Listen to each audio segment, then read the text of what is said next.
आम लोगों के पास रोटी नहीं हो और प्रधानमंत्री के पास चलने के लिए 8,500 करोड़ का विमान हो।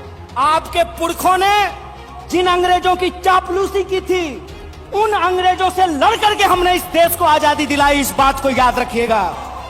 ना आपके जेल से डरेंगे, ना आपके मुकदमे से डरेंगे, ना आपकी लाठियों से डरेंगे, ना आपकी गोलियों से डरेंगे।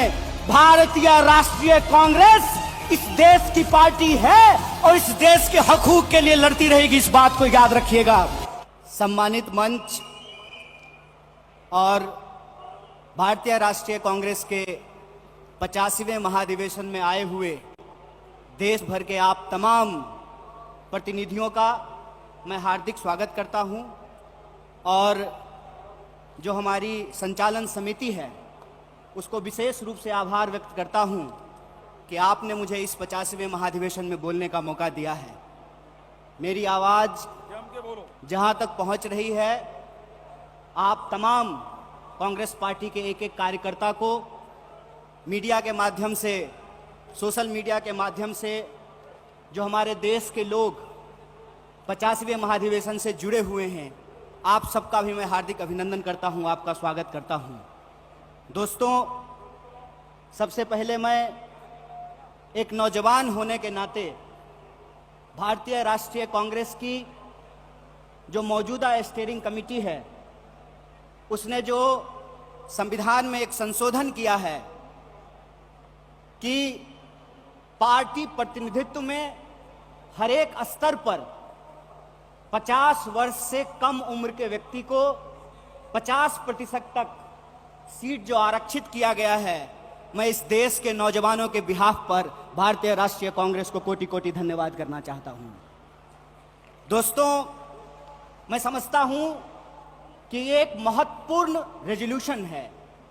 महत्वपूर्ण रेजोल्यूशन इसलिए है कि आप सब जानते हैं कि भारत दुनिया का सबसे नौजवान देश है। दुनिया का हर 5वां नौजवान कोई ना कोई भारतीय है।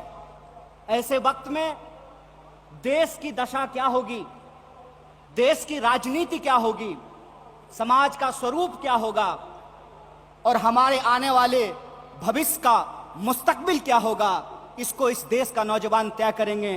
कांग्रेस पार्टी ने इस बदलाव को महसूस किया है, उसके लिए हम अपने वरिष्ठ नेतृत्व को बहुत बहुत धन्यवाद देना चाहते हैं। दोस्तों, आज जब रायपुर में देश की सबसे पुरानी पार्टी उसका 50वां महाधिवेशन हो रहा है, तो हमारे सामने कुछ महत्वपूर्ण सवाल हैं और उन्हीं महत्वपूर्ण सवालों पर चर्चा करने के लिए यह हमारा डिस्कशन हो रहा है, यह प्लेनरी सेशन हो रहा है। और यहां मैं आपके बीच मौजूद हूं हमारे देश के इकोनॉमिक, आर्थिक और राजनीतिक रेजोल्यूशन क्या होना चाहिए उसके संबंध में कुछ बातें रखने के लिए। सबसे पहली बात तो हमको यह समझना चाहिए, देश की अर्थव्यवस्था देश के लोगों को नजरअंदाज करके नहीं चल सकती है। कोई भी ऐसी आर्थिक नीति जिसमें देश के लोगों को नजरअंदाज किया गया है, वो आर्थिक नीति देश की आर्थिक नीति नहीं हो सकती है। और आज हम जिस मोड़ पर खड़े हैं, हम देख रहे हैं कि नारा देश का लगाया जाता है, नाम देश का लिया जाता है और तिजोरियां दोस्त की भरी जाती है। ऐसी आर्थिक नीतियां आज इस देश के अंदर लाई जा रही है। मेरा एक सीधा सवाल है इस देश के हुक्मरानों से, कांग्रेस पार्टी का एक आम कार्यकर्ता होने के चलते, कि ऐसी कौन सी ऐसी नीति है कि देश गरीब हो रहा है। हमारा आर्थिक आंकड़ा हमको बताता है कि देश में सबसे ज्यादा बेरोजगारी है आज के वक्त में। कोई ऐसा सेक्टर नहीं है जहां बेरोजगारी सर चढ़ करके बोल नहीं रही है। आप तमाम सर्वे उठा करके देख लीजिए, लगातार अमीर और गरीब की खाई बढ़ती जा रही है। इस देश के संसाधनों पर मुट्ठी भर लोगों का कब्जा होता जा रहा है।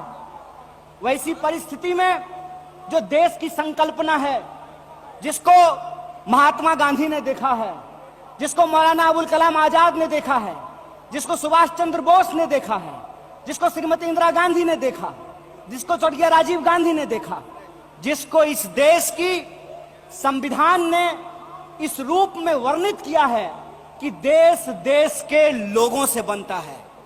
जब देश देश के लोगों से बनता है तो आप मुझे बताइए कि देश कैसे गरीब हो रहा है और देश के दो चार पूंजीपति कैसे अमीर हो रहे हैं। यह कौन सी ऐसी जादू की छड़ी है जो मौजूदा सरकार चला रही है?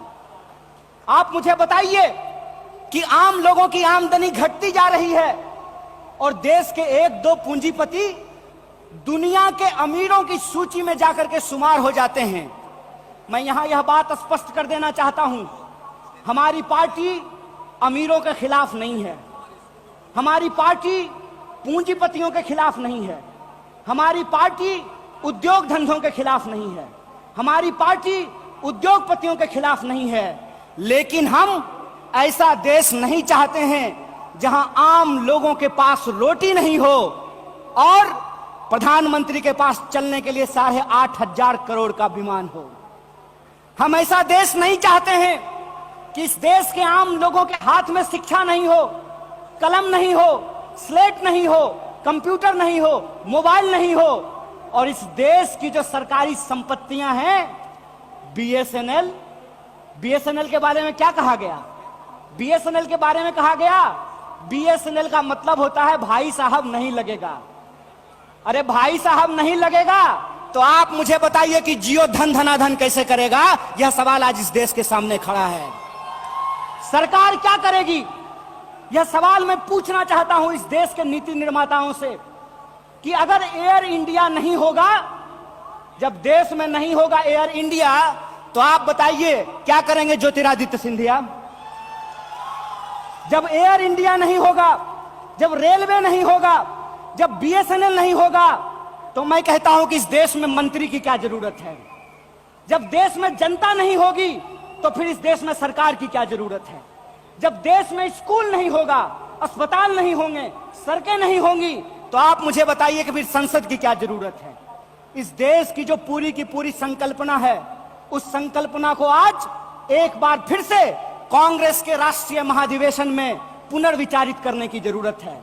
देश का मतलब होता है देश में रहने वाले लोग। डीडी नेशनल पर एक कार्यक्रम आया करता था, नेहरू जी की किताब है discovery of India. Discovery of India के एपिसोड में नेहरू जी आम लोगों से पूछते हैं कि बताइए कौन है भारत माता? किसको भारत माता कहते हैं? भारत माता इस देश में रहने वाले लोग हैं। जब हम भारत माता की जय बोलते हैं तो भारत माता की जय बोलने का मतलब है इस देश के 140 करोड़ लोगों की जय।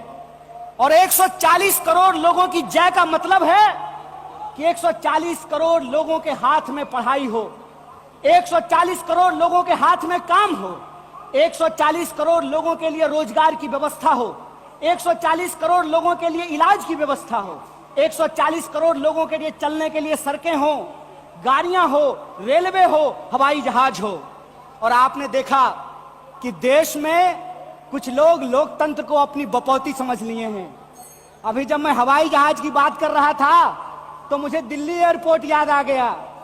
दिल्ली एयरपोर्ट पे भारी जो है सिक्योरिटी फोर्स आई थी हमारे एक नेता को गिरफ्तार करने के लिए। तो मैं दिल्ली में बैठे हुए हुक्मरानों को इस महाधिवेशन के माध्यम से कहना चाहता हूं, आपको मालूम नहीं है भारतीय राष्ट्रीय कांग्रेस का इतिहास। आपके पुरखों ने जिन अंग्रेजों की चापलूसी की थी, उन अंग्रेजों से लड़ करके हमने इस देश को आजादी दिलाई। इस बात को याद रखिएगा। ना आपके जेल से डरेंगे, ना आपके मुकदमे से डरेंगे, ना आपकी लाठियों से डरेंगे, ना आपकी गोलियों से डरेंगे। भारतीय राष्ट्रीय कांग्रेस इस देश की पार्टी है और इस देश के हकूक के लिए लड़ती रहेगी। इस बात को याद रखिएगा। और आज के समय में जो आर्थिक लूट की नीतियां चल रही हैं कि प्राइवेटाइजेशन ऑफ प्रॉफिट और सोशलाइजेशन ऑफ लॉस, फायदा होगा तो अदानी का और नुकसान होगा तो एलआईसी का, ये हम नहीं चलने देंगे। इस बात को आप याद रखिएगा। फायदा होगा तो प्रधानमंत्री जी के दोस्त का और नुकसान होगा तो इस देश के आम लोगों का पैसा जो एसबीआई में पड़ा हुआ है उसका ये हम नहीं चलने देंगे, इस बात को याद रखिएगा। इसीलिए हमारा पॉलिटिकल और इकोनॉमिक रेजोल्यूशन ये है कि भारतीय राष्ट्रीय कांग्रेस इंडियन कॉन्स्टिट्यूशन का सेफ गार्ड है। हम इंडियन कॉन्स्टिट्यूशन के पहरेदार हैं, हम इंडियन कॉन्स्टिट्यूशन के असली चौकीदार हैं, इस बात को याद रखिएगा। और इंडियन कॉन्स्टिट्यूशन इस बात को रिजॉल्व करता है, we the people of India. और यह जो we the people of India है, इसमें इस देश में रहने वाले वो तमाम लोग, चाहे हिंदू हो, मुसलमान हो, सिख हो, ईसाई हो, जैन हो, पारसी हो, बुद्धिस्ट हो, या वैसे भी लोग जो किसी धर्म को नहीं मानते हैं, वो सब भारत के लोग हैं। और उनके हकूक के लिए, उनके अधिकार के लिए, कल्याणकारी राज्य की अवधारणा को बचाए रखने के लिए भारतीय राष्ट्रीय कांग्रेस संघर्ष करेगी।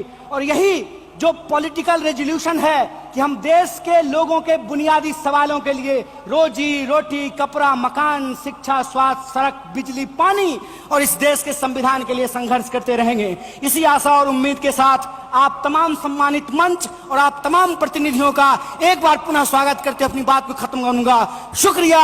इनकलाब जिंदाबाद। जय हिंद, जय भारत, जय कांग्रेस। धन्यवाद कन्हैया कुमार जी।